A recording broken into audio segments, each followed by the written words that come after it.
पहिल्यांदा मला हे लक्षात येत नाहीये की इतक्या दिवसानंतर पवार साहेबांना राहुल गांधींना भेटल्यावरच ह्याची आठवण का आली। इतके दिवस ते बोलले नाहीत आणि आज अचानक बोलले। राहुल गांधी ज्याप्रमाणे सलीम जावेदच्या कहाण्या तयार करून त्यांच्या स्क्रिप्टवर त्या ठिकाणी रोज नवीन कपोलकल्पित कहाण्या सांगतायत, तशा प्रकारची अवस्था पवार साहेबांची तर झाली नाही ना। कारण पवार साहेब अनेक वर्ष राहुल गांधी जरी ईव्हीएम बद्दल बोलत होते तरी देखील कधी बोलत नव्हते। किंबहुना पवार साहेबांनी स्पष्टपणे अनेक वेळा भूमिका घेतली की ईव्हीएमला दोष देणं हे अयोग्य आहे।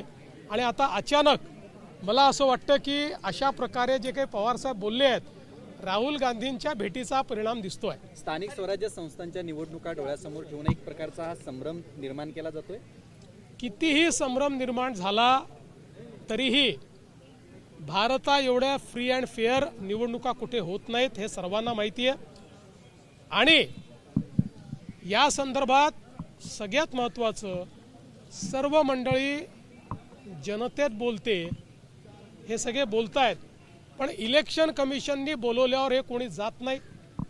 इलेक्शन कमिशन समोर शपथपत्र द्यायला तयार नाहीत। सांगतात आम्ही संसदेत शपथ घेतली आहे। संसदेतली शपथ जर सुप्रीम कोर्टमध्ये सांगितलं आम्ही शपथपत्र देणार नाही कारण आम्ही संसदेत शपथ घेतली, चालेल का? हायकोर्टात सांगितलं चालेल का? तसंच क्वासाई ज्युडिशियल मॅटरमध्ये जर त्या ठिकाणी तुम्हाला शपथपत्र मागितलं जात आहे तर तुम्ही शपथपत्र का देत नाही? कारण तुम्हाला माहिती आहे तुम्ही खोटं बोलतात आणि तुमचं खोटं पकडलं गेलं आणि ते शपथपत्रावर दिलं तर उद्या तुमच्यावर त्या ठिकाणी फौजदारी कारवाई होऊ शकते। आणि म्हणून रोज खोटं बोलायचं आणि पळून जायचं असे पळपुटे लोक आहेत। एबीपी माझा, उघडा डोळे बघा नीट।